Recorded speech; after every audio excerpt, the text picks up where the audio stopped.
రాకాలోకంకి స్వాగతం. ఈ కంటెంట్ మీకు నచ్చినట్టయితే లైక్ చేయండి, మీ బంధుమిత్రులకి షేర్ చేయండి. ఇప్పటి వరకు సబ్స్క్రైబ్ చేసుకోకపోతే సబ్స్క్రైబ్ బటన్ని నొక్కండి, అదేవిధంగా బెల్ ఐకాన్ని కూడా నొక్కండి. మిత్రులారా, ఉత్తరప్రదేశ్లో యోగి ఆదిత్యనాథ్ ప్రభుత్వము మరకల్ని తుడిచేసే పనిలో ఉంది. చరిత్రలో ఉన్నటువంటి అవమానాల మరకల్ని తుడిచేస్తోంది, అసత్యాల మరకల్ని తుడిచేస్తోంది, అబద్ధాల మరకల్ని తుడిచేస్తోంది, అజ్ఞానపు మరకల్ని కూడా తుడిచేస్తుంది. ఉత్తరప్రదేశ్లో బెహ్రాయిచ్ అనేటటువంటి ఒక పట్టణం ఉంది. ఈ బెహ్రాయిచ్ అనే పట్టణంలో ఒక దర్గా ఉంది. ఆ దర్గాకు కొన్ని వేల మంది హిందువులు వెళుతూ ఉంటారు, పూజ చేస్తూ ఉంటారు, నమస్కారాలు పెట్టుకుంటూ ఉంటారు. అక్కడి నుంచి వాళ్ళు ఇచ్చినటువంటి ఏవో తాయెత్తులు అవి తీసుకొచ్చుకుంటూ ఉంటారు. దేవునిలాగా ఆయనను పూజ చేస్తారు. తమాషా ఏంటంటే, ఈ దర్గా ఒక వ్యక్తిది. ఆ వ్యక్తి పేరు వచ్చి గాజీ సయ్యద్ సాలార్ మసూద్. ఈ గాజీ సయ్యద్ సాలార్ మసూద్ అనే వ్యక్తికి సంబంధించి ఉత్తరప్రదేశ్లో ఎంత నమ్మకం ఏర్పడిపోయిందంటే, ఉత్తరప్రదేశ్లో కనీసము 5 చోట్ల ఈయన సమాధి ఉంది. ఒక వ్యక్తి ఒక చోట చనిపోతాడు, ఒక చోట సమాధి ఉంటుంది. కానీ 5 చోట్ల సమాధి ఉంది. మీరట్లో ఉంది, కాన్పూర్లో ఉంది, అలీగఢ్లో ఉంది, గోరఖ్పూర్లో ఉంది, యోగి ఆదిత్యనాథ్ గారి సొంత ఊరైనటువంటి గోరఖ్పూర్లో ఉంది. ఆ తరువాత బెహ్రాయిచ్లో కూడా ఉంది. బెహ్రాయిచ్లో ఉన్నటువంటి సమాధి అసలు సమాధి. మిగతా సమాధులన్నీ ఏంటి? ఇవి శాటిలైట్ సమాధులు. ఈ అన్ని సమాధులకు ప్రజలు వెళ్ళి పూజలు చేస్తూ ఉంటారు. ఈ వ్యక్తి, ఈ గాజీ సయ్యద్ సాలార్ మసూద్ ఎవరు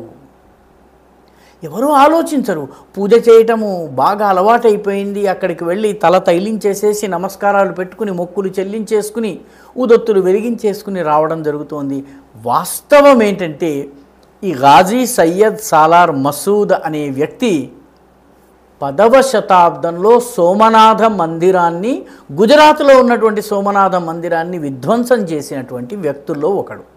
గజనీ సైన్యంలో అంతర్భాగంగా వచ్చి పూర్తిగా విధ్వంసాన్ని సృష్టించిన తర్వాత ఆగకుండా అతను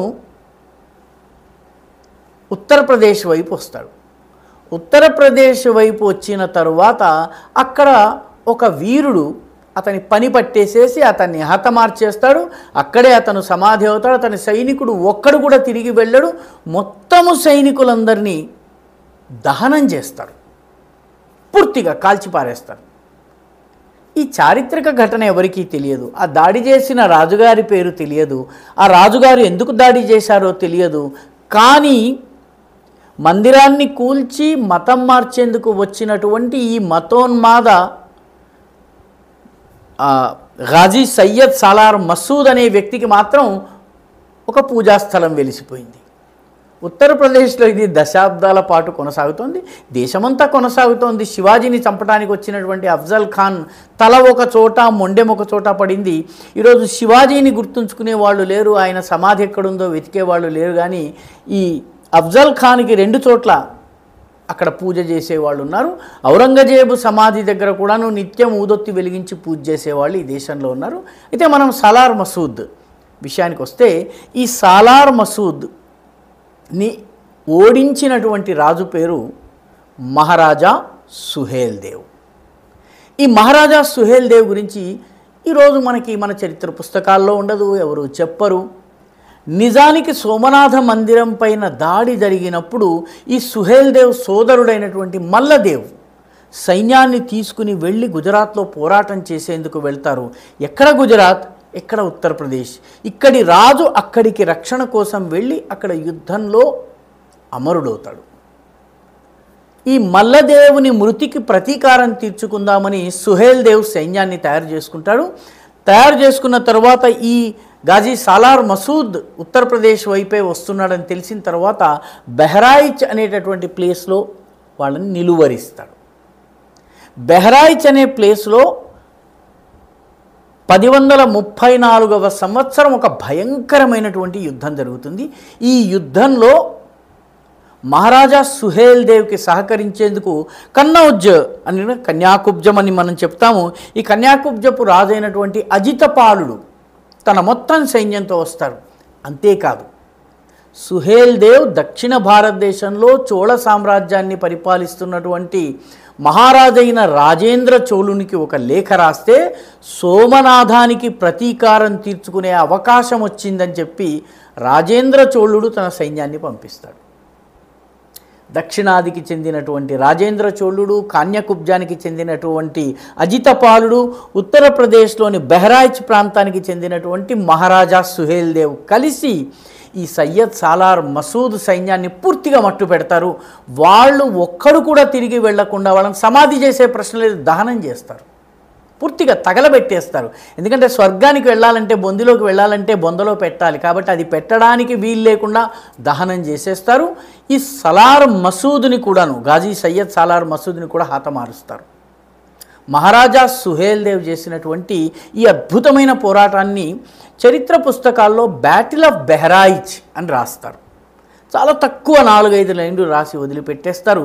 బ్యాటిల్ ఆఫ్ బెహ్రాయిచ్లో సలార్ మసూద్ చనిపోయిన వార్త వస్తుంది, విషయం ఉంటుంది, కానీ చంపినటువంటి రాజు పేరు ఉండదు. ఈ రాజుగారి పేరు 17వ శతాబ్దంలో మిరాతే మసూది అనేటటువంటి ఒక పుస్తకం రాశారు. ఆ పుస్తకాన్ని అబ్దుల్ రెహమాన్ చిష్తి అనే వ్యక్తి రాశారు. ఆయన రాసిన పుస్తకంలో సుహేల్ దేవ్ పేరుంది. ఈ సుహేల్ దేవ్ మహారాజు చేసినటువంటి అద్భుతమైన పోరాటం బ్యాటిల్ ఆఫ్ బెహ్రాయిచ్ 10వ శతాబ్దంలో జరిగింది. అందుకనే సోమనాథ మందిరం పైన దాడి జరిగిన తర్వాత దాదాపు 200 సంవత్సరాలు ఈ దేశం పైన విదేశీ దాడులు జరగలేదు. దానికి కారణం బ్యాటిల్ ఆఫ్ బెహ్రాయిచ్. ఈ బ్యాటిల్ ఆఫ్ బెహ్రాయిచ్ని మనం మర్చిపోయాం, మహారాజా సుహేల్ దేవ్ని మర్చిపోయాము.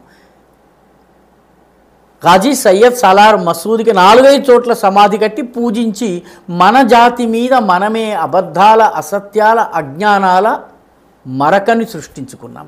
ఈ మరకను ఇప్పుడు యోగి ఆదిత్యనాథ్ ప్రభుత్వము తుడిచేసింది. బ్యాటిల్ ఆఫ్ బెహ్రాయిచ్ జరిగినటువంటి చోట 40 అడుగుల ఎత్తైనటువంటి కంచు విగ్రహం మహారాజా సుహేల్ దేవ్ మీద అశ్వారూఢుడై కత్తిని పైకెత్తి ఉన్నటువంటి పౌరుష పరాక్రమాలకు ప్రతీక అయినటువంటి భారతదేశపు మహావిజేత మహాసమ్రాట్ అయినటువంటి శత్రు దమనం చేసినటువంటి సుహేల్ దేవ్ విగ్రహాన్ని స్థాపించారు. అదే బెహ్రాయిచ్లో. దాని చుట్టూ అనేక డెవలప్మెంట్ యాక్టివిటీస్ని కూడా చేపట్టారు. 1243 కోట్ల రూపాయల అభివృద్ధి కార్యక్రమాలని చేపట్టడం జరిగింది. ఈ మొత్తము పనుల్ని చేపట్టినప్పుడు కొందరు గొడవ పెట్టడం మొదలుపెట్టారు. గొడవ పెట్టడం మొదలు పెడితే యోగి ఆదిత్యనాథ్ చెప్పారు, ఇన్నాళ్లకి విదేశీ దురాక్రమణదారుడి మరకను నేను తొలగిస్తున్నాను అని చెప్పి. అదేవిధంగా ఈ సయ్యద్ సాలార్ మసూద్కి సంబంధించి ఏడాదికి ఒకసారి జేఠ్ మేళా అనే పేరుతో ఒక పెద్ద మేళా నిర్వహిస్తారు. వేర్వేరు ప్లేసెస్లో, అలీగఢ్లో, మురాదాబాద్లో, సంభల్లో, వివిధ ప్లేసెస్లో నిర్వహిస్తారు. దీనిని సెక్యులరిజంకి ప్రతీకగా భావిస్తారు. నిజానికి అది బానిసత్వ ప్రతీక, ఓటమికి ప్రతీక. ఉత్తరప్రదేశ్ ప్రభుత్వం ఈ జేఠ్ మేళా ఏదైతే ఉందో దీనిపై ఊరేగింపులను నిషేధించడమే కాదు, ప్రభుత్వం నుంచి ఆర్థిక సహాయాన్ని నిలిపివేసింది. మీరు వ్యక్తిగతంగా ఏదైనా చేసుకుంటే చేసుకోవచ్చును, కానీ దీనిని బహిరంగంగా ఈ క్రూర కృత్యం ఏదైతే ఉందో దానిని స్మరించుకుంటూ చేయటాన్ని నిషేధిస్తున్నామని చెప్తున్నారు. ఇప్పుడు తాజాగా ఈ విగ్రహాన్ని ఆవిష్కరించిన తరువాత ముఖ్యమంత్రి చెబుతున్నది ఏంటంటే 1034 సంవత్సరంలో బ్యాటిల్ ఆఫ్ బెహ్రాయిచ్లో సుహేల్ దేవ్ సాధించినటువంటి ఘన విజయం, దాన్ని స్మరించుకుంటూ ప్రతి ఏటా విజయోత్సవాల్ని జరపాలని చెప్పి యోగి ఆదిత్యనాథ్ సంకల్పించారు. ఒక మరకని తుడిచేసినట్లయింది.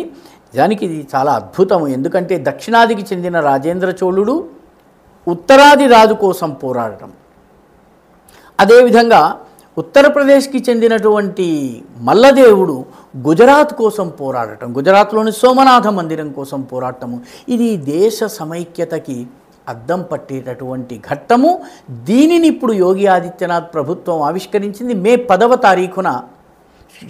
జూన్ 10వ తారీఖున ఈ విగ్రహాన్ని ఆవిష్కరించారు. మహారాజా సుహేల్ దేవ్ విగ్రహాన్ని ఆవిష్కరించారు. ఈ వీడియో మీకు నచ్చినట్టయితే లైక్ చేయండి, షేర్ చేయండి, ఈ ఛానల్కు సబ్స్క్రైబ్ చేయండి. మీ అభిప్రాయాన్ని కమెంట్ల రూపంలో తప్పనిసరిగా పంపించండి.